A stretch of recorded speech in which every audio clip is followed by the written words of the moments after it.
Good afternoon. My name is Christina Mora, and I have the distinct pleasure of directing the Institute of Governmental Studies alongside my colleague, Eric Schickler.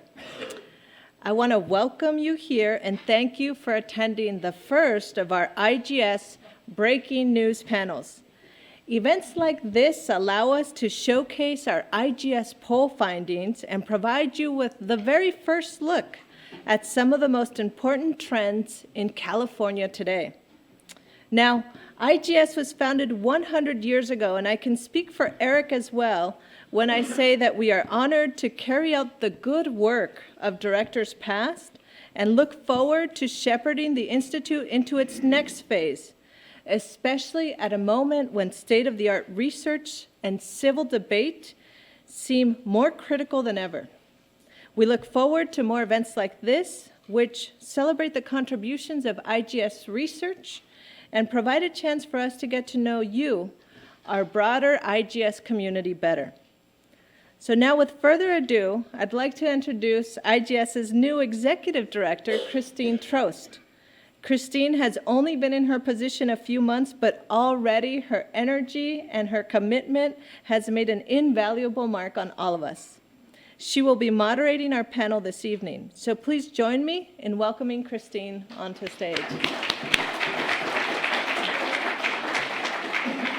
Thank you, Christina, and welcome, everyone. Thank you for coming out on this afternoon. I'm delighted that you are here. I'm also delighted to host our first of what will probably be many breaking news panels.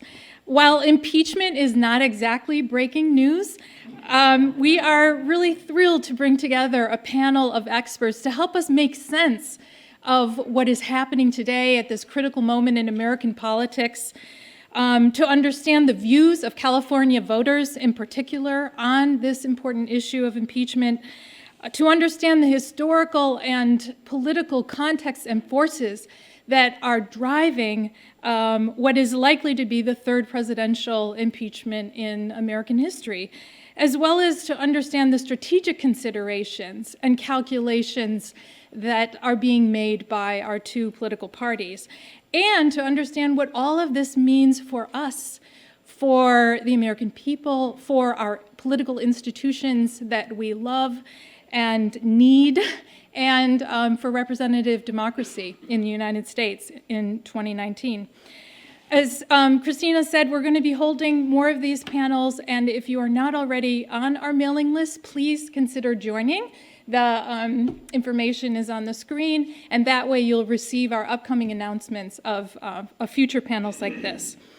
Before I begin, I want to thank the IGS and Matsui staff for helping to organize this event, and especially thank Sonia Moctezuma and Kelly Jones and Alexandria Wright.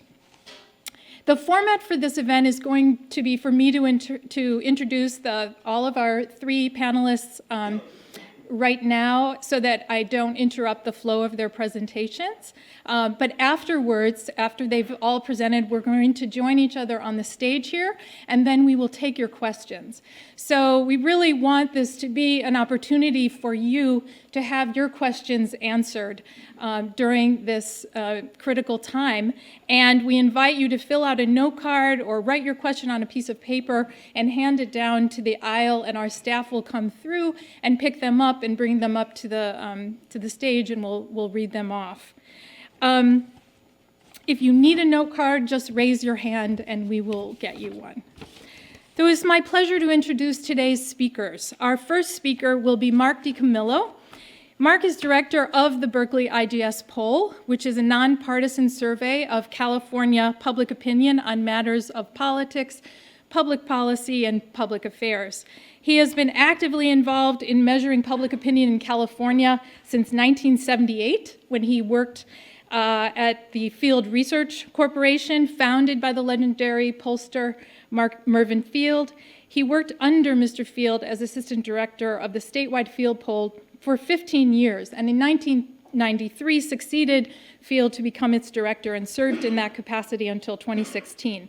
During his tenure, the field poll consistently was ranked among the nation's most accurate and reliable polls in Nate Silver's 538.com's biennial evaluation of major polling organizations across the United States. He is a recognized authority on polling in California and is the author of hundreds of reports summarizing California public opinion. He's also a cum laude graduate of Harvard University and holds a master's in business administration from Cornell University's Johnson School of Business. Our second speaker will be Katie Merrill. Katie is founder and president of the Merrill Strategy Group, which is a California-based political consulting firm. She began her career as a grassroots organizer for Senator Barbara Boxer during her groundbreaking U.S. Senate campaign in 1992. Katie then managed Congresswoman Ellen Tauscher's first campaign in 1996, winning a dramatic upset over a Republican incumbent. After the campaign, she joined Representative Tauscher on Capitol Hill as her chief of staff, managing her Washington and California operations until 1999. In 2000, she ran the day-to-day statewide campaign as the California director for Bill Bradley for president. And while working at Kaufman Campaign Consultants, she played a key role in the successful No on 38, No on School Vouchers initiative campaign in California. Since then, she has worked on over a dozen statewide initiative campaigns in California, including serving in 2012 as general consultant for Vote Yes on Proposition 35, which was the Stop Human Trafficking in California initiative. It won the highest vote share of any statewide ballot initiative in California history. She oversaw in 2010 the successful statewide field campaign against Prop 23, the Dirty Energy Initiative, which would have suspended California state law requiring reduction in greenhouse gas emissions, and worked on 2012 Yes on 39, Close the Corporate Tax Loophole initiative with now presidential candidate Tom Steyer. Over the course of her 25-year career, she has advised Democratic campaigns for president, governor, U.S. Senate and House representatives, state legislative candidates, statewide initiative campaigns, Democratic organizations, and environmental, labor, and other public advocacy groups. Most recently, she was a senior strategist for Eleni Kounalakis' successful bid for lieutenant governor and Controller Betty Yee's reelection in 2018. She's a graduate of Amherst College. Our third speaker will be Eric Schickler. Eric is Jeffrey and Ashley McDermott Professor of Political Science here at UC Berkeley.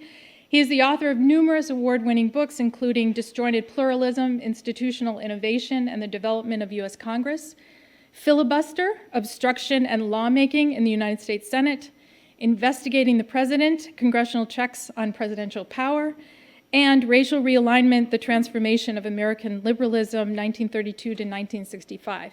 In addition to these and other books, he has authored or co-authored articles that have appeared in the top academic journals in the fields of political science and comparative political studies and social science history as well.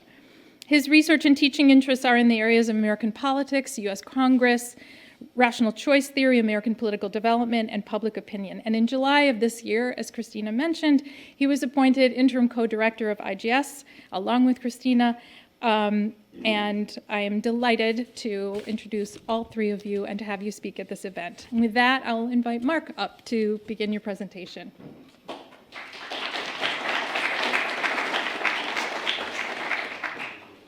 It's a pleasure to be here and to actually be at IGS. I've been here now for about 3 years, and it's really been a pleasure for me to land here after Field was kind of disbanded in 2016. Okay, great. I wanted to say that, we did this poll with this event in mind, in the sense that we knew we would want to do a speaking engagement about the issue of impeachment. We included the questions on the late November poll, and we actually chose the timing of the poll mainly because it came directly after the last Democratic presidential debate, which we were also covering, the election politics in California. But it also ended up being the exact day in which the televised hearings had concluded. So we were entering the field and gaining public opinion right at the time of the conclusion of these very, well-orchestrated televised debates at the national level. And I wanted to see, well, what effect will the debate, the impeachment panel have? And I'll be able to answer that as we get a little further down the line. Okay, a little about the poll. We do our polls under the auspices of IGS. The dates were the 21st through the 27th of November, right before Thanksgiving as well. We ended up with a sample of 3,482 registered voters, and these are all collected online by distributing email invitations to random samples of registered voters across the state. The results are weighted at the end of the line to make sure that all of the demographics of the registered voter sample are in line with known characteristics of the state's registered voters. Okay, the first question in the impeachment series was basically, what do California registered voters think about the decision of the House to conduct an impeachment inquiry into President Trump? And here you can see very overwhelming support. 65% of California voters approved of that decision, most of them strongly, 52%, 35% disapproved. And as you can look at the party identification numbers, and you'll see these again and again on my slides, just interpret them as the percentages for each group. The Democrats broke 95 to 5, approved to disapprove. The Republicans 9 to 91. So polar opposites in their views on this question. The independents will be the interesting segment as we walk through this. They broke about even on the first question. How closely are California voters saying they're following the impeachment inquiry, again, right after the conclusion of the televised inquiry? 42% of voters said they were following it very closely, 40% somewhat closely, 18% not closely at all. And you can see that there are big differences depending on the party affiliation of voters. And let me just describe, when we say independents, we are not including the leaners to either party. The Democrats include both the partisans who say that I'm a Democrat, and then if they say initially independent and say they lean to the Democratic Party, they're included as Democrats. So the independents are pure independents, and they're only about 13% or so of the state's registered voters, but they're a significant group, as you'll see. On the question of following the impeachment investigation, much lower proportion of them were following it very closely. Okay, the next question had to do with the perceived fairness of the House impeachment inquiry into President Trump's dealings with the Ukraine government, which was the subject of most of that 2-week period. The vote here, again, was highly partisan. 50% overall thought they were fair and impartial. 32% thought they were unfair and too partisan. 18% had no opinion. But look at the differences by party, certainly polar opposites there, but independents more likely to say that they were too partisan and unfair. Again, they're not paying that close attention either. Keep that in mind. California's registered voters were then asked, how should the House of Representatives vote on impeaching President Trump? 57% of the state's registered voters said that they supported the House voting yes to impeach the president. 30% wanted them to vote no. 13% said they weren't sure or it was too soon to say. They wanted to hear more information.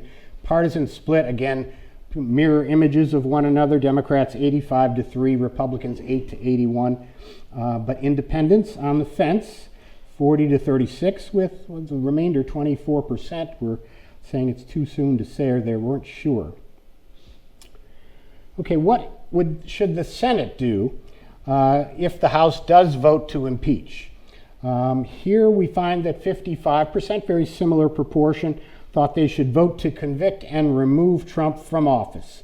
28% thought they should vote to acquit the president, and a fair amount of people, 17%, thought it was too soon to say for what the Senate should do on the vote. Again, party identification, very clear divisions there. Independents on the fence, 36, 31, and then the remainder is, I believe, 32. So a lot of them were saying it's too soon to say or they were just unsure. If we then combine the results from both the impeachment vote in the House with the impeachment vote in the Senate, what we find is that 50% of California's voters supported both. They wanted the House to impeach and they wanted the Senate to convict. A 7% proportion said they supported the House impeachment but either opposed or were uncertain about what the Senate should do. 39% were opposed or unsure about both, that they were unsure about the House impeachment vote or unsure or opposed the Senate conviction, and 4% were others. Now, who were the groups that were strongest in support of both impeachment in the House and conviction in the Senate? As you can see, Democrats, these are the party identifiers, 77%, African Americans, 72%, voters with these are all California registered voters with a postgraduate education, 61% in favor of both. The age segment that was highest in support was age 30 to 39. No surprise, the Bay Area, the highest among the regions at 57% for both House impeachment and conviction. Women, 56%. There is a gender gap on some of these questions. Asian American voters, 56% as well. This is an interesting question. We also asked voters whether they felt the House should focus more on impeachment or more on other national issues. And again, this is California, but viewed from 3,000 miles away, the voting population would like other national issues to be attended to. I think that may actually be one of the reasons they're moving this impeachment vote up very quickly. At least that seems to be consistent with what this poll would suggest. Voters are getting a little impatient. They don't want it more long and drawn out. They'd like the nation's business to be attended to. Democrats, on the other hand, are more likely to say more attention to impeachment, 52 to 30. Republicans are nearly unanimous, thinking that more attention should be paid to national issues. And they're joined by independents by about a 4-to-1 margin. They think more attention should be paid to national issues. We also included the job ratings for both the House Speaker and the House Intelligence Committee Chair, Adam Schiff. This is the first time I've ever seen a poll of Adam Schiff in the state of California. We've done lots of polls on Nancy Pelosi. In fact, when she was House Speaker during her first tenure, the field poll regularly asked Californians what they thought about the job performance rating of House Speaker Pelosi. And I have to say that those ratings were generally speaking more negative than positive. And that kind of followed along with the national public opinion as well. Californians had more of them were disapproving of the House Speaker in her first tenure, and especially the last 3 or 4 measures that we did in the final year and a half. So for Nancy Pelosi now, and this is the first measure that I've seen or that I've done on her job approval rating in this tenure, she's now viewed positively. And this is, I think, a very significant finding.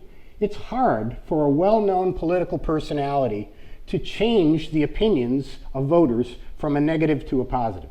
Very rarely done. But Nancy Pelosi has been able to pull that off this year.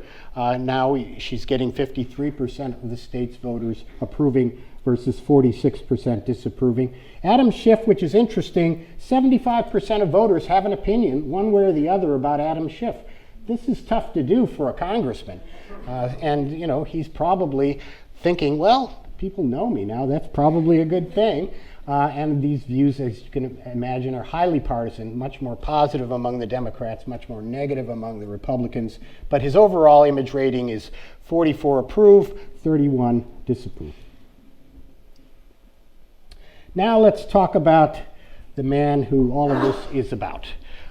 We have trend measures that date back to December of 2017, where we asked Trump's job performance ratings on a 4-point scale. The question is, do you approve strongly, approve somewhat, disapprove somewhat, or disapprove strongly? We've repeated this question in each of the successive surveys, and look at the results. I mean, this is very difficult to do in public opinion research, replicating the same measure over and over and over again. There has been no change whatsoever that I can see in the job performance ratings of Donald Trump in California over this period. It started out at 66% negative to 30% positive in December of 2017. It's now 68 to 32. Even if you look at the darker shaded colors, that's the proportion who strongly hold to their views. So that even the proportions who strongly disapprove have remained very stable, as has the proportion who strongly approve. Very little movement. So what is the end result of the House impeachment hearings on California public opinion? Negligible. And just to get confirmation of that, we do have a second measure that we asked, and we started that measure this year. It asked California likely voters, these are likely voters in the upcoming November general election, just a generic question: how likely are you to vote to re-elect Donald Trump for president? There's no Democratic challenger named, it's just him on his own. And what you find is that absolutely no change in these measures either. Starting in June, it was 66-31 in California. They're not inclined to re-elect the president. It's 67-30 in our current measure. That 37% gap, by the way, 37 percentage point gap, compares to the election outcome in California in 2016, which was 30%. So if people follow through on just their general inclination, it'll be an even more historic wipeout of President Trump here in California. I don't think there's going to be a lot of polling done in California with much drama about who's going to win the presidential election here. Thank you very much. The independents, again, it's a small sliver, but they are 58% not inclined to 30 inclined, so 2-to-1 on the negative side as we're starting out. That's from the latest poll. So that does show that they're more inclined to be on the Democrat, along with the Democrats on this. Almost every Democrat is not inclined to re-elect the president. But if you look at the independents on this, it's not looking good for the president. One other thing about independents generally, and this actually has more to do with no party preference voters, which is how you register as an independent in California. By and large, those voters tend to mirror the overall percentages statewide. I've found that again and again on questions on politics. Usually the independents are closer to the statewide average than either of the parties, which are obviously one way or the other. Okay, thank you very much.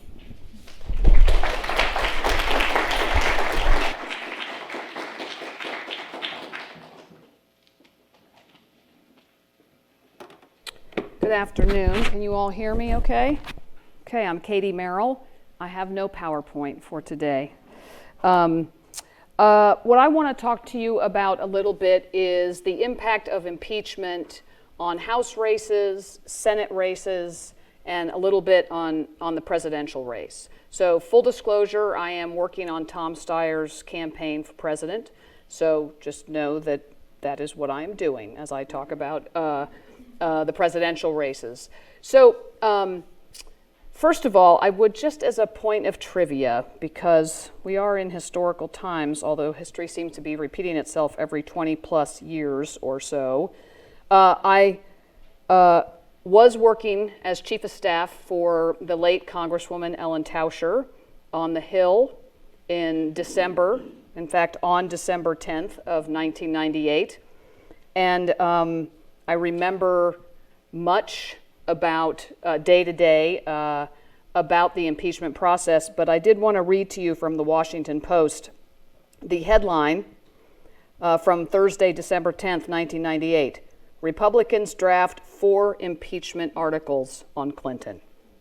And it says, unmoved by the White House defense case, just note the similarities. Of course, in this case, the White House hasn't really made a defense. The Republican majority on the House Judiciary Committee yesterday proposed 4 articles of impeachment alleging that President Clinton has betrayed his trust as president and has acted in a manner subversive of the rule of law and justice. The articles, modeled on the language that panel used 24 years earlier in Watergate, charged Clinton with obstruction of justice, abuse of power, and 2 counts of perjury stemming from his attempts to cover up his affair with Monica Lewinsky. So history repeats itself, I would say. One of the things that Congresswoman Tauscher and I did last cycle, she was former Congresswoman at that point. She had retired in 2009, gone to the State Department, negotiated the New START Treaty, left the State Department in 2012 and left politics in an official capacity then, but she and I had continued to work together since 96. And when 2016 happened and Hillary Clinton had won a number of Republican seats in the House, we in particular looked at those seats in California, 3 of which were new, and they were all in Orange County. They were suburban Orange County seats. And we both said to each other, those are districts that we know. They are just like her district was in 96, east of here, on the other side of the Caldecott Tunnel, when she won that seat and beat a Republican. And it was the last Republican seat left in the Bay Area. And so we started a super PAC called Fight Back California. And what we did in 2018 was a series of polls and research in all 7 of these districts. And in fact, we threw in the Nunez district for kicks. And don't you want to do that again? So we did research in 8 districts and were active in these districts last year. So here's what we found. And basically, I'm going to say what Mark said with different proof points. We found that in every one of those districts, Donald Trump was underwater, as we say, in his approval ratings, anywhere from 55 disapproval to 45 approval to something a little closer. But he was upside down in every one of those districts. We actually asked impeachment questions in 2017, and we gave people 3 choices. Democrats should work with Donald Trump to, move legislation forward that betters the nation. One option. Another option. Democrats should stand up to Donald Trump and resist his efforts at every turn. Third option. Donald Trump is a threat, and he should be impeached and removed from office. And we asked that question starting in June of 2017. We asked it again in March of 2018. We asked it again in October of 2018. And in every one of those districts, the preferred option was to impeach and remove from office, even in these swing districts. But it was a much closer margin than his approval-disapproval. So if he was disapproved by 10 points more than he was approved, people wanted him impeached 51-49, 52-48, but they still preferred that option. So what we were seeing was, in most of these cases, and this was true across the nation in these congressional seats, they were sort of divided into 2 categories in terms of why they were trending Democratic, why they would have voted for Hillary Clinton but elected a Republican to go back to Congress. Either because suburban Republican and independent women were voting Democratic at the top of the ticket, or because there was a growing Latino population and often a growing API population in those districts that were trending them Democratic. And so what we saw was those very groups that were tending Democratic were the ones that were saying, obviously, were responsible for the upside down approval ratings, but they were also the ones that were leaning towards impeachment as far back as 2017. We recently did a poll, which in a swing district here. So now we have these 7 new incumbents, but these districts are still competitive, except for perhaps California 49, but don't tell Mike Levin. So we recently did a poll in one of those districts, and what did we find? Trump's approval ratings, he's underwater. 8 points, 10 points. We asked about impeachment. Now that impeachment is real, we asked about this last week, the exact same result, 51-49. Nothing's changed. So why is that? Well, before I go there, let me just talk about the Senate races. So what did we see happen in 2018 with the Senate races? We saw massive momentum towards Democrats in the House. Democrats win all of these swing seats. We take back the House. What happens in the Senate races? We lose some seats. We lost Claire McCaskill. We lost Joe Donnelly in Indiana. We picked up Doug Jones in the special. That was he was running against a sexual predator, who, if you may or may not remember that special election. But we had the opposite opposite results in the Senate races.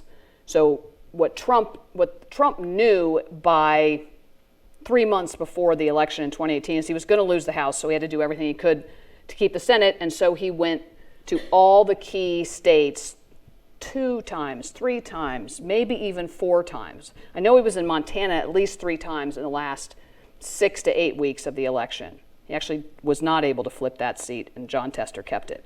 But doing what he could to turn out his base, because these are the elections we run now, in order to defeat the Claire McCaskills and Joe Donnellys of the world and keep the seats he needed to keep.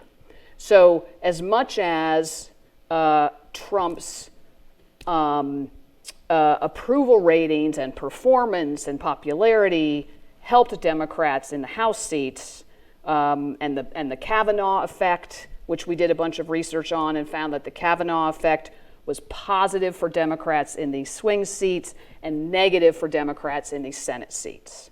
So here we are today. Democrats are very focused on trying to win back the Senate. In my opinion, to the detriment of keeping the House. Makes me very nervous. And we only need 4 seats. I think it's 4 seats to tie, because then hopefully if the Democrats get the presidential seat, then they have the tiebreaker vote with the vice president. I think it's 5 seats to win. I could be off by 1 there. But what's happening in those seats, so where are those? That's Maine, Susan Collins. That's Tillis in North Carolina. There's the 2 seats that are up in Georgia. Both are Republican. The special we probably won't win. We have more chance of winning the regular full term, but still a long shot. You've got Cornyn in Texas. You've got Cory Gardner in Colorado. So there's a number of, you've got Joni Ernst, who's vulnerable in Iowa. There's a number of these Senate seats that are up, but the same effect is happening, which is these are Republican states where Trump is popular and the impeachment is working against Democrats there. And so we sort of have a similar set of dynamics that are working against each other, House and in terms of the House and Senate, to what was happening in 2018. And then you get to the presidential race, where, in fact, I don't think impeachment is really going to impact the presidential race, because the presidential race is between Donald Trump and a particular Democrat, whoever that might be. So that becomes a choice, a specific choice between voters, for voters between these 2 candidates. The only issue is whether in places like the Florida Panhandle, in places like northern Wisconsin and the Iron Range in Minnesota, rural parts of Iowa, do those Republican voters turn out in droves because of the impeachment inquiry that is going on right now? And is that an overperformance over 2016, which would take a lot, because those Republicans really overperformed in 2016 because of their deep, visceral dislike of the Democratic candidate. So the question is sort of, why is everything in stasis? Why are the same dynamics in play in 2019, 2020 that were in play in 2017, 2018, now that we're actually in impeachment? Why hasn't that moved anything? Now, my theory is because and I'm a Democrat, so I speak in a partisan way, as much as I like to analyze things. The awfulness of this president, this presidency, this reality TV presidency that has broken every norm that we've known in our lifetimes, that makes Richard Nixon look like a Boy Scout, that is just demonstrating criminality and venality every single day, has been embodied in this guy as a reality TV show celebrity for 30 years. We've all known this about him for decades. He's just doing it from the White House now. People knew what they were buying when they went and laid their money down for this president in 2016. So the people who are with him are still with him. The people who were never with him are never going to be with him. And then we've got these 13% of independents in California, and probably similar small amount across the country that on the margins are moving slightly, but not much. So we're going to come down to another race in 2020. Most likely he gets impeached in the House, he gets acquitted in the Senate, we move into the presidential campaign, and we come down to exactly the same race we had in 2016, which means it will be inches. Woody Hayes used to say 3 inches in a cloud of dust, right? That's what we're talking about. Those kind of slight margins, one way or another, in terms of who's going to actually end up winning in 2020. And impeachment will have had, I think, probably marginal effect on the entire outcome. So, that's me.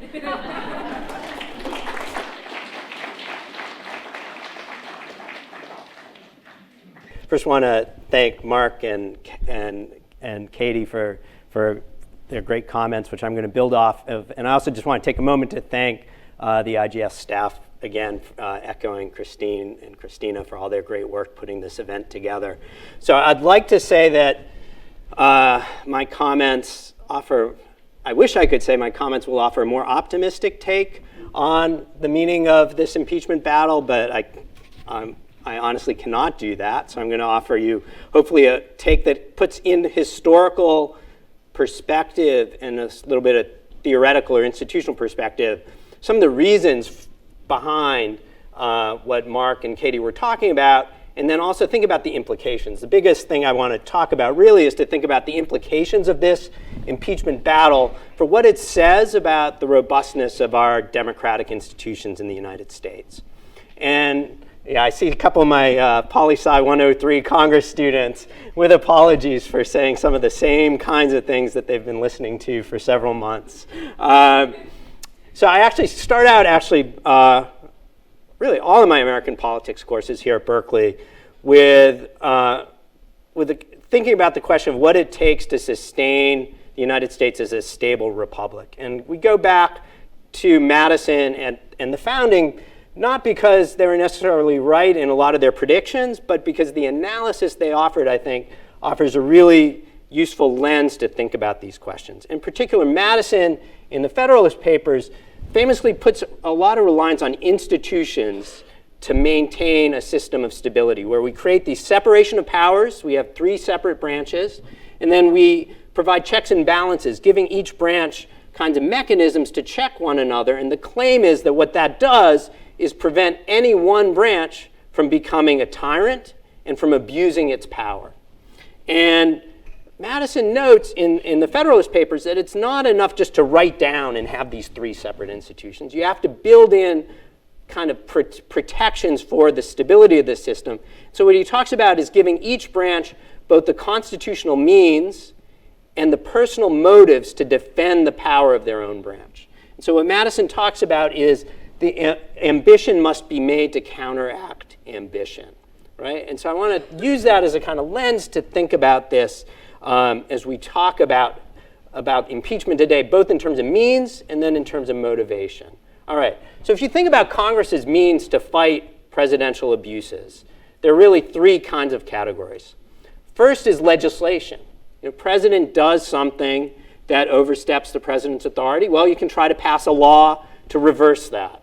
But obviously, legislation faces a veto problem. The president has the power to use the veto to stop legislation, and then you need 2/3 majorities in both chambers to override that veto. So that's going to be a really limited kind of check in practice. So limited means it's turned out historically. Another option is investigations. Congress, from the founding, has asserted the authority to exert oversight over the executive branch and to call in executive officers to testify about what their actions are, to defend themselves and answer questions from members of Congress.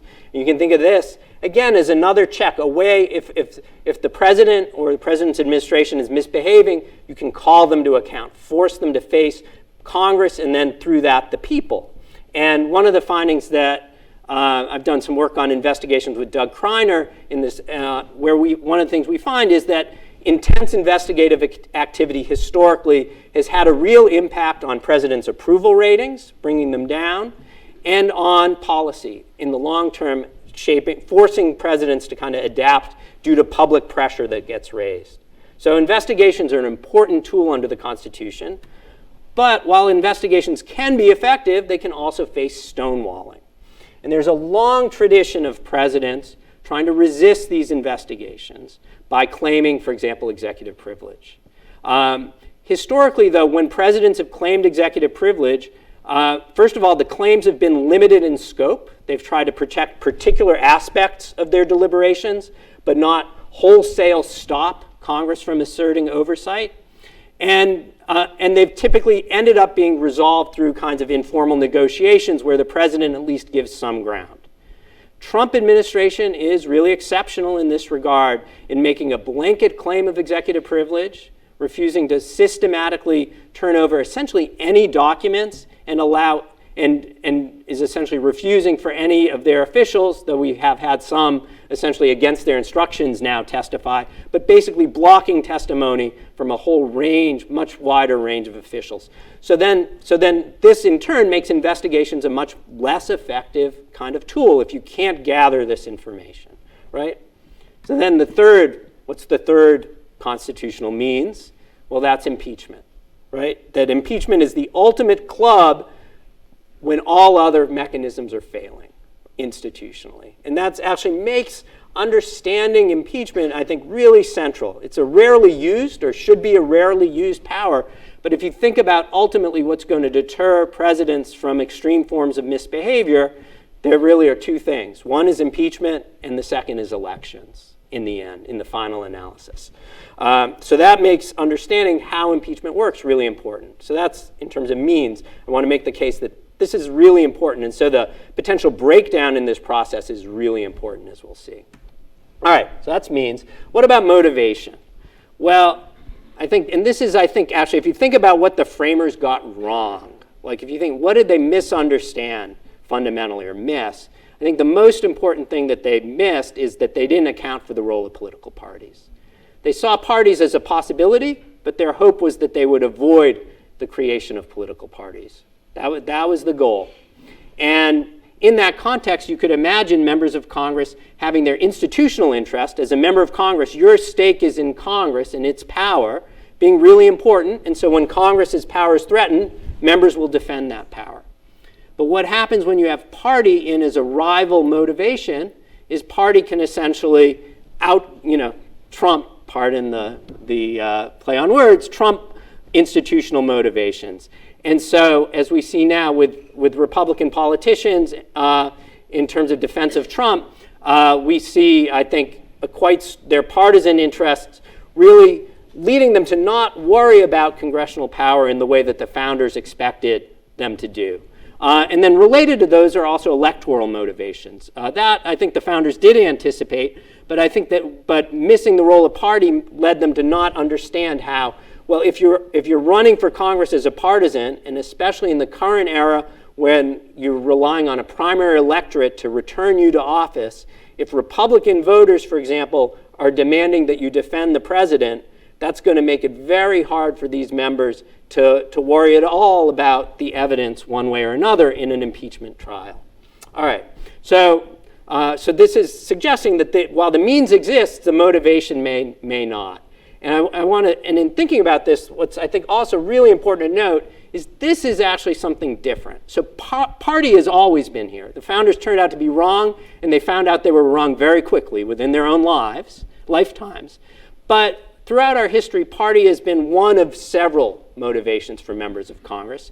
And so there are times when other motivations, including the institutional one, ended up playing the key role. We're now in an era in which party ends up playing a kind of dominant role, and that's shaping how impeachment is playing out today as compared to the past. And so just to give you, quick summary of what's been going on, that you all, I think, are familiar with it, the House vote to launch the inquiry, all Republicans opposed, all but 2 Democrats in favor. The House Intelligence Committee vote on the report, a perfect party line vote. And I think everybody's expecting that the vote on the impeachment articles will have all Republicans opposed and probably all but a small handful of Democrats in favor. And I want to pose a couple of thought experiments to you, or first a thought experiment, and that is, can you imagine, is there any evidence that one could possibly imagine emerging that would lead a significant number of Republicans to vote to impeach the president? Right? Like I thought, what would it take? What would have to happen to lead a significant number to do so? And I think that the answer is it's hard to imagine what that would be, and that's really different, right? And I want to contrast that to the Watergate case in particular. You think about Watergate. Watergate was partisan too. There was partisanship mattered in Watergate, but it didn't play quite the same role that it's playing today. And there are 2 sides of it, actually. First of all, it's worth noting, among Democrats, there were a lot of Southern Democrats that were skeptical of taking on President Nixon at the start. And there are a lot of Southern Democrats in Congress in important roles in this period. And they had to be brought along to the idea that impeachment was justified. At the same time, there are a lot of Republicans who are inclined to defend the president. But what we saw in Watergate was a responsiveness to events that Mark's data and Katie's discussion shows just is not happening today. So a kind of key moment in Watergate is when Nixon in October 73 orders the firing of Special Prosecutor Archibald Cox, right? And this is the famous Saturday Night Massacre where initially Elliot Richardson, the Attorney General, refuses to fire Archibald Cox. So he resigns. Nixon asks William Ruckelshaus, his deputy, to fire. He orders him to fire Archibald Cox. He refuses and resigns. And then finally, Robert Bork, the third in line, agrees to fire Archibald Cox. Now, what's noteworthy about that is once Nixon did this, you get prominent Republican senators, in particular Ed Brooke of Massachusetts and Charles Percy of Illinois, who soon after call on Nixon to resign, right? So they're looking at these events and are sufficiently troubled by them that they call on Nixon to leave office. And in the end, 1/3 of Judiciary Committee Republicans voted for impeachment articles against Nixon, right? Where start out, none would have been in favor. But by the end, 1/3. And I think what's important to note is, that still is partisan. You have all the Democrats on one side and 2/3 of the Republicans on the other. But if you're an ordinary voter looking out at this and you see some prominent Republicans, like Percy and Brooke, and you see a bunch of House Republicans as well voting against the president, that sends a message to you. Hey, maybe this isn't purely about party, right? Maybe something else is going on, and that in turn will lead voters to update their views. All right, so here's a contrast to the stability we see here, right? I said, so here's Nixon and Trump approval by voter partisanship during the Watergate era.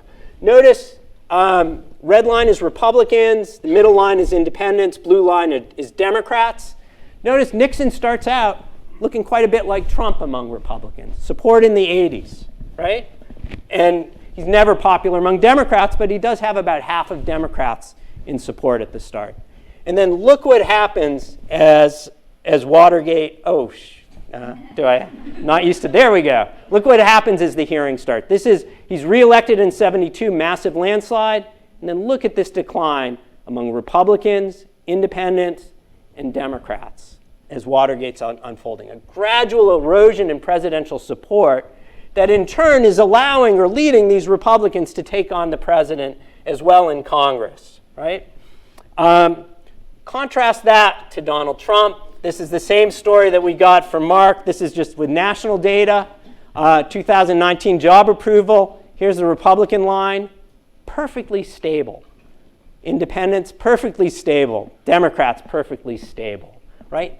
So that events just aren't moving the public, and as a result, that's going to affect the incentives for elites, for political leaders. All right. Why are things so different? This is a cottage industry. Political scientists spend a lot of time trying to understand this. I'm just going to very briefly say a couple things about it. One is that a big change is that partisanship is now linked to other social identities that people have in a much stronger, tighter way. Race, gender, ideology, region, core attitudes that have had religiosity that existed in the past kind of cross-cut party, now are all aligned with it. And you can think of partisanship in the words of Liliana Mason, a political scientist, is now like a mega identity that bundles together all of these other identities so that the other side is just so far away from you in so many ways that you just can't, they become an enemy. And you just can't see giving them anything, essentially. And that, in turn, is going to make an official like Trump, who ends up being very tied to a lot of those identities, a very strong object of identification. For some people, he is their hero. For others, he's their enemy. And there's just no information that's likely to change that. And then alongside this gets reinforced by the fact that partisans now live in information universes that promote this or make this self-reinforcing. In Watergate, everybody, if you wanted to see what's going on, you watched ABC, CBS, or NBC nightly news, and you got the same news from all of those stations. Now, if you watch Fox News and you watch MSNBC, this impeachment drama looks it's like the worlds are upside down, right? And so that's going to allow voters to stay in that protected sense of identity. And then the crucial thing is this then shapes the politicians' incentives. Right? If you're a Republican politician and you know that 88% of your voters approve of the president, right, and they're not going to change their mind, not likely to change their mind, you're going to have a strong incentive to toe the line.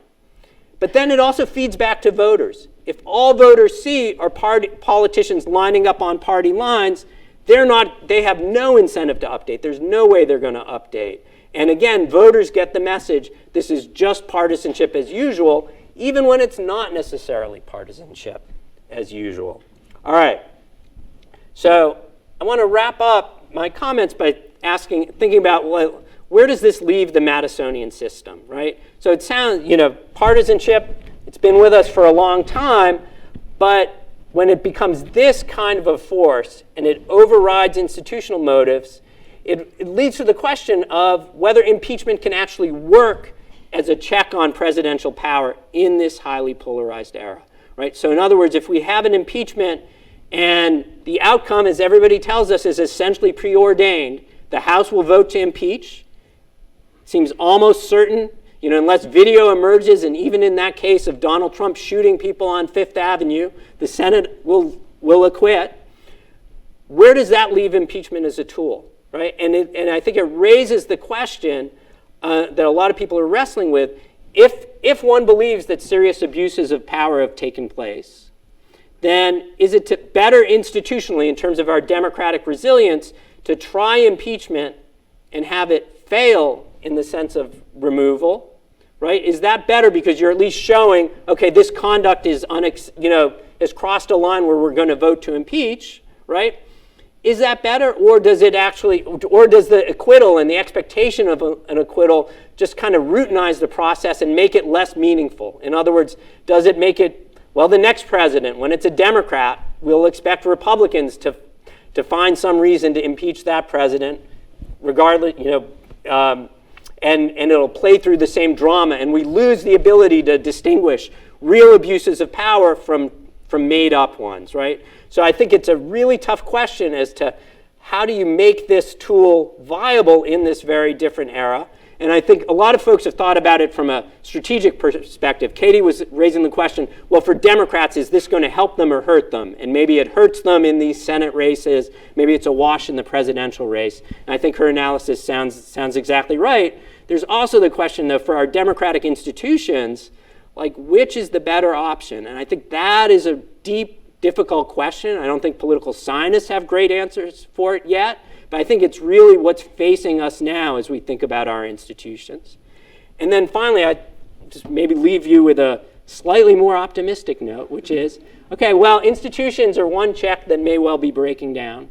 Another check, the last one, is elections, right? And so in the end, bad behavior can be addressed at the ballot box. And that's, and if going back to the founding, that was, the hope was, I think the way they thought of it was that elections would be the usual check and institutions are the fallback when all else fails.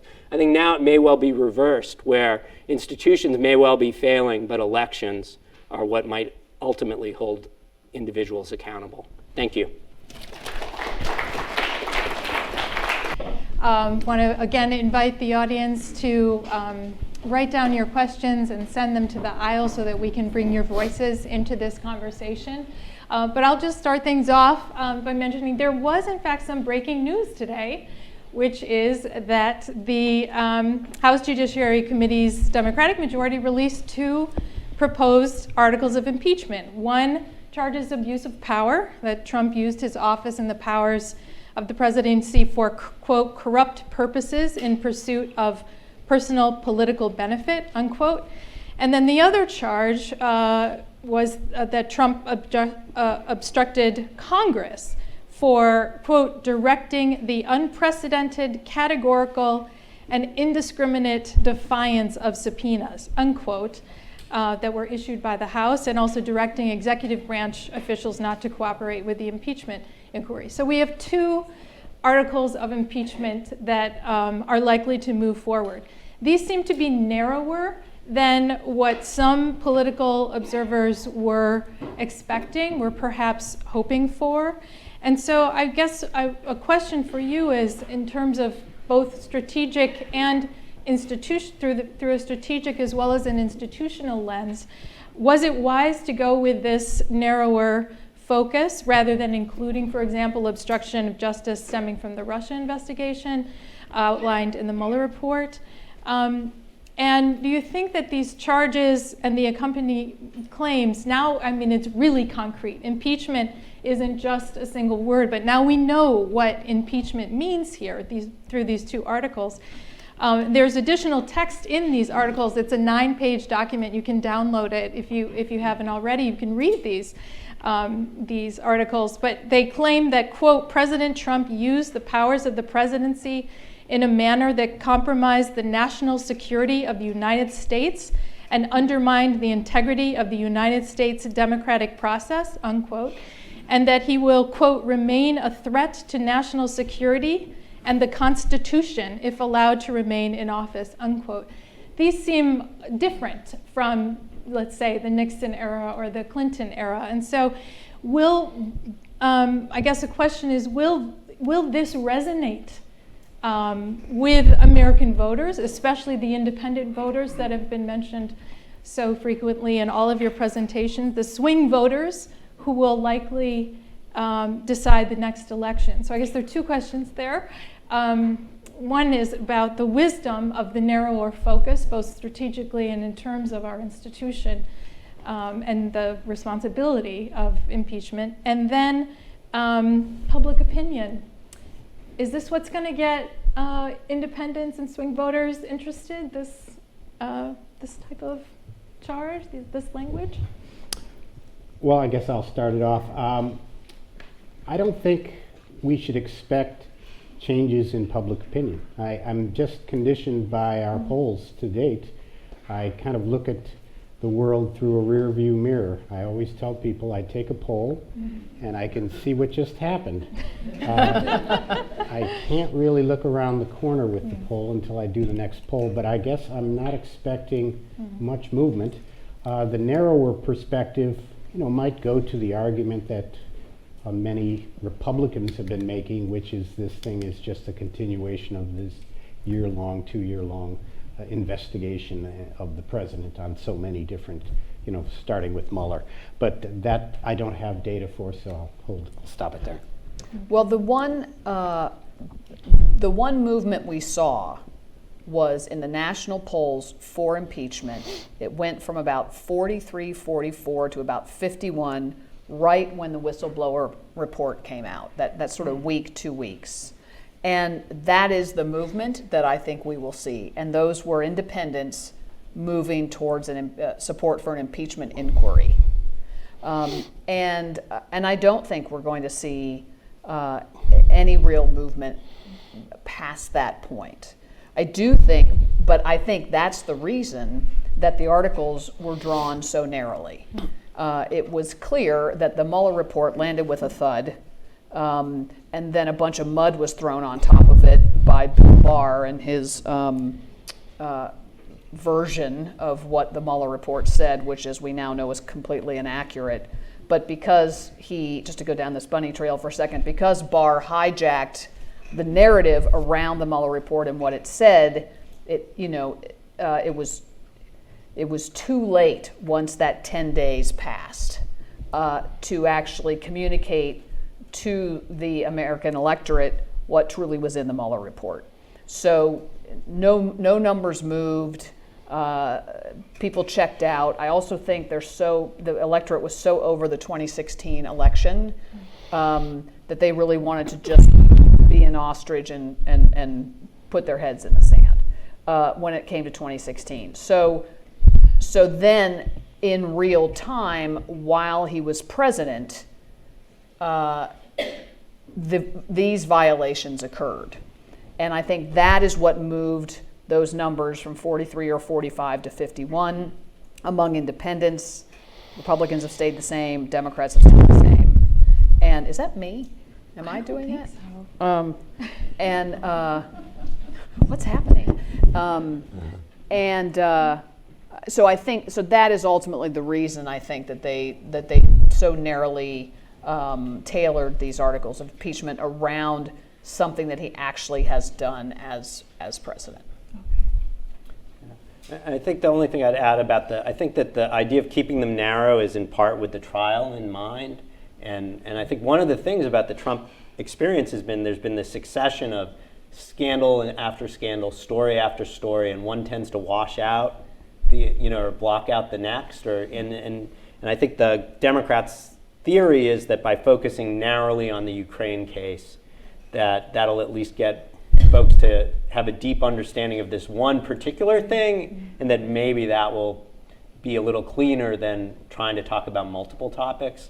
I mean, whether it'll work or not, it's hard to know. But. Okay. While I wait to get the questions, I'll ask one more. So there was a little more breaking news today, which is that the House Judiciary Committee could possibly vote on articles of impeachment as early as Thursday, followed by a vote in the full House expected early next week. And so this may seem like a naive question, but why the rush? Especially given what you've laid out in terms of the importance of Congress utilizing its power, its constitutional power, to launch an impeachment inquiry. I'm wondering why the Democratic House leadership is rushing this, because as soon as the impeachment vote happens, then it moves to the Senate, and then the Republicans control the process, and then Mitch McConnell gets to decide what the timeline is and gets to decide who's going to be issued a subpoena and who's not, and if we're going to bring Joe Biden in or if we're going to bring Hunter Biden in or others. And so I'm just wondering, why not take more time to gather evidence, begin deliberations in the House Judiciary Committee maybe after Congress returns after the break, and then hold a vote maybe later in February after the Democratic nomination process has gotten off the ground and many House filing deadlines have also been passed? Like, what is the benefit of moving quickly to a vote and then turning the process over to Mitch McConnell, who can drag it out for as long as he wants? So I would say, Speaker Pelosi's had this delicate managing process, within her caucus, where she has a number of members elected from Trump-leaning districts who basically have been very reluctant to have to face this issue. And what happened in Ukraine, and so for a long time, Pelosi, of course, was trying to say, go slow on impeachment, didn't want to move toward impeachment in the first place, and preferred to investigate but not go there because she saw it as a hard vote for a number of her members. I think the Ukraine whistleblower, that sort of essentially forced her hand, but also allowed a number of those moderates to say, okay, this is enough. This is the line where we are supportive. But I think even with that, I think the speaker has viewed this as a hard issue for some of her members. And so I think her philosophy is to try to get it done. I think she herself doesn't believe it's going to result in conviction, and therefore she worries about exactly the dynamics Katie talked about it helping mobilize the other side. So I think she feels like she has an institutional responsibility to do this, to defend the power of Congress, but also partisan responsibilities to balance many of her members most want her to do this, but also those who are reluctant. And so I think she's continuing to, we can second guess those judgments, but I think that's the calculus that's driving it. Yeah, I agree. Okay, great. Okay, here's a question. Please discuss the impact of party asymmetry on impeachment and democratic resilience. Might be one for you, Eric. Yeah. Okay. Sure. So I mean, I would like a definition of terms. Okay. So party asymmetry. Please. So asymmetry is the idea that Republicans have basically either move further to the right than Democrats to the left. So polarization is not symmetric in that sense. Also, though, that Republicans have tended to be more willing to play hardball institutionally. So, for example, things like the Merrick Garland Supreme Court case, things like the voter ID laws that have been passed. So then the question is, how's that playing out? And I think I think that raises like one of the hardest questions, which is the following: if it's the case that one party has adopted a stance in which they're willing to go to bat for a president who's done things that in the past were just beyond the pale for either party, and is willing to make arguments that the House members have been making that are just, seem like the concern for the truth value of the statements is basically close to zero. So if you're in that world, so the question is, what's the right response for the other party? What's the best response? And there are a lot of political scientists who've been writing things about the importance of norms that basically say, if norms are eroding in democracy and one party is violating norms, it's going to be worse if the other party does it too, because then that creates a vicious cycle, right? So for example, Republicans, deny Garland, so what Democrats should do is pat the Supreme Court when they get the majority. So that's one, and so this argument is like, well, if Democrats do that, Republicans will do something even more the next time, and it'll just devolve, right? And so that's the cautionary side. The flip side, though, is if one side is playing by one set of rules, and the other side basically, sort of refuses to, tries to abide by the old sets of norms, right? That might be, that may not work as well either, right? Because you're basically almost like unilaterally disarming in a sense. And so I think that is really the hard question. I actually was, I was at a conference on the future of liberal democracy, and the line I was pushing is the thing we really don't understand is what does a party do? Everybody's focused on the Republicans, right? A lot of people are focused, what's gone on with the Republican Party? But I actually think the deeper question now, or bigger, is what do the Democrats do in response to that? And I don't think we have great answers yet for that. Okay. Here's another one. Many people voted for Trump to shake things up, but not to have a scandal-ridden cabinet and use his office for his personal benefit. Why isn't this resonating with Republicans?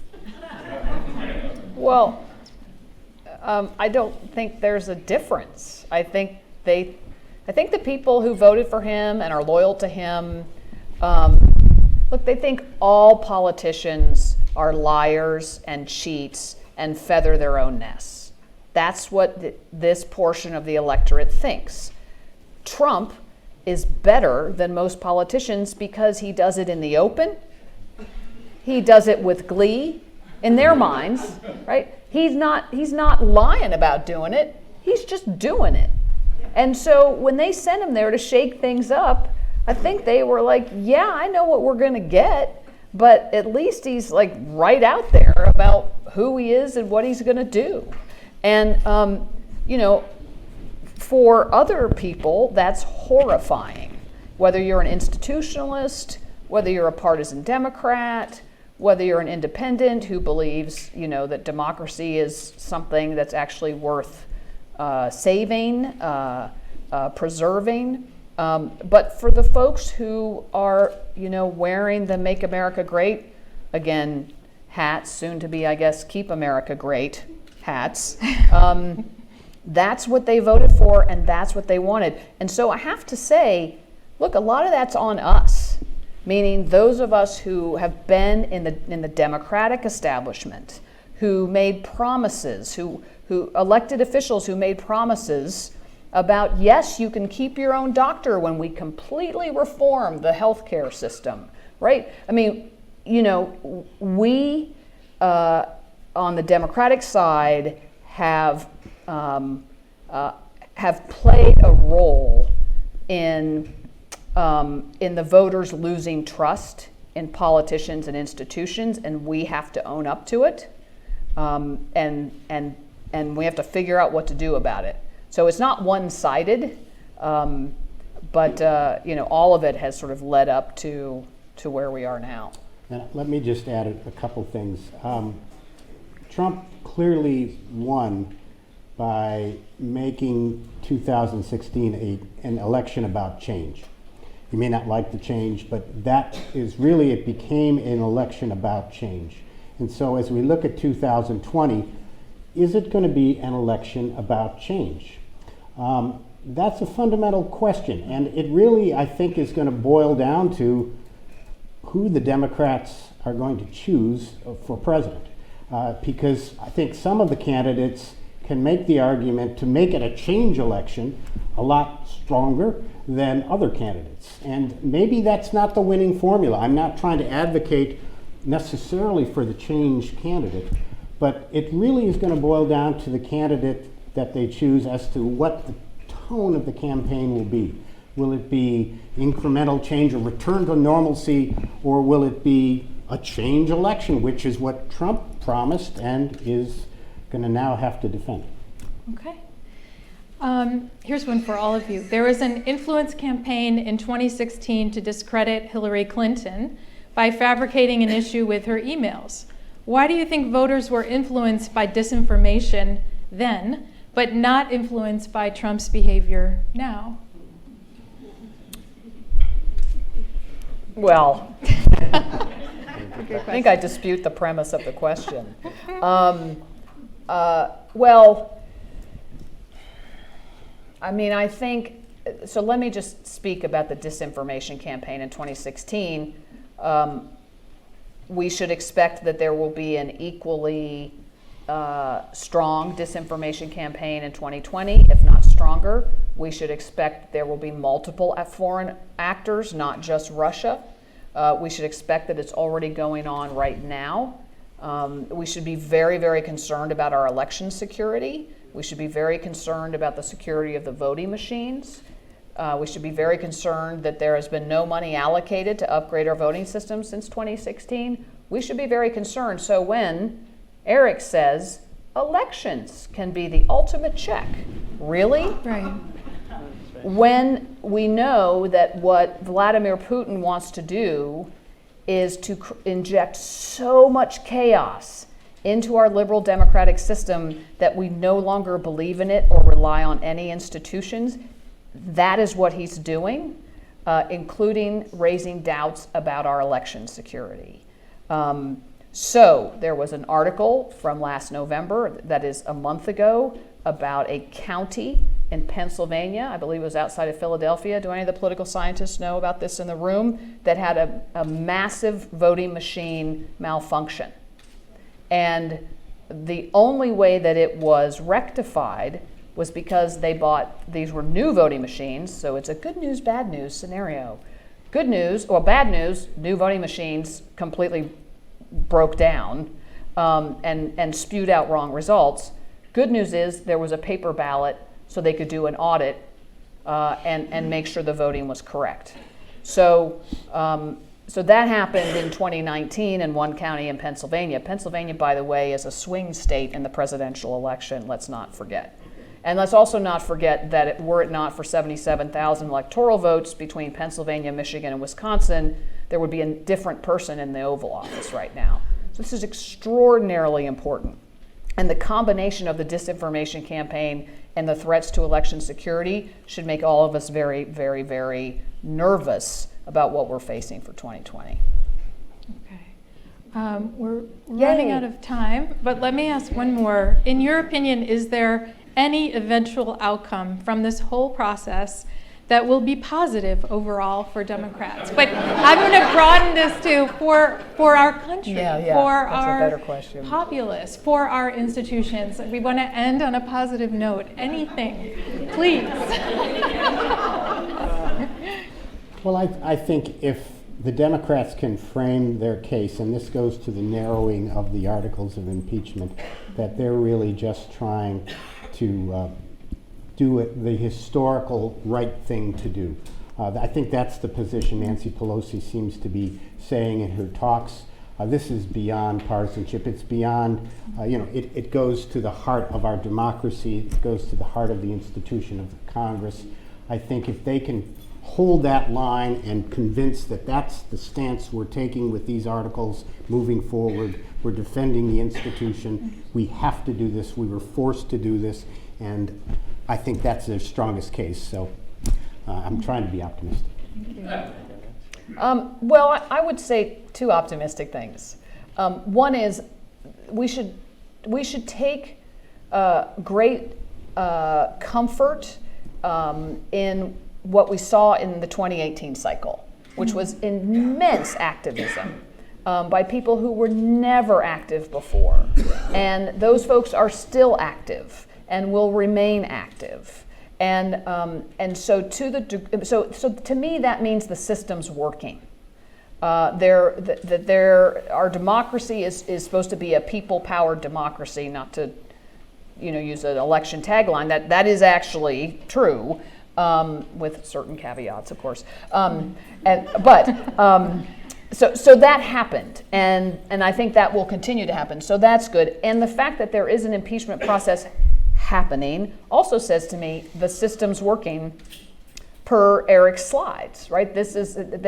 All the checks that Congress can use on the executive have been put into play. The legislative check isn't really working because the Senate isn't complying with the House, so that's off the table. The investigation check is definitely happening, and now the impeachment check is happening. And then ultimately, as I just referenced, we hope that the elections check can happen with integrity.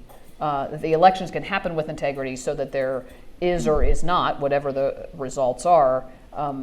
But that they go off in such a way that there is you can say that there's integrity to the process and the process is working. Great. So I have one micro optimistic note and then one macro. So the micro one is we shouldn't, while it's pretty clear cut that the Senate outcome's not going to be to convict the president, we shouldn't let off the hook entirely the handful of Republicans like a Mitt Romney, like a Susan Collins, who at least potentially Lisa Murkowski, who one could at least envision circumstances under which those individuals would vote to convict. And in the long run, the message sent by, even if it's just a handful of Republicans voting, is a different one than if it's purely partisan. So I think that's one point. And then the macro point is, one reason our politics are so intensely polarized is the stakes are really big. And there are and the reason many Republicans are as committed to the president as they are is a view of a changing country that many people find frightening, but others find very promising. And it's going to be an organizational fight, right, in terms of mobilizing people along Katie's line. It's going to determine, the outcome of that is open-ended and is going to ultimately be, hopefully, at least a matter of demographics, mobilization, persuasion of young people and engagement. And so that history clearly has not been written, and it's going to be up to a lot of folks to do that. Thank you.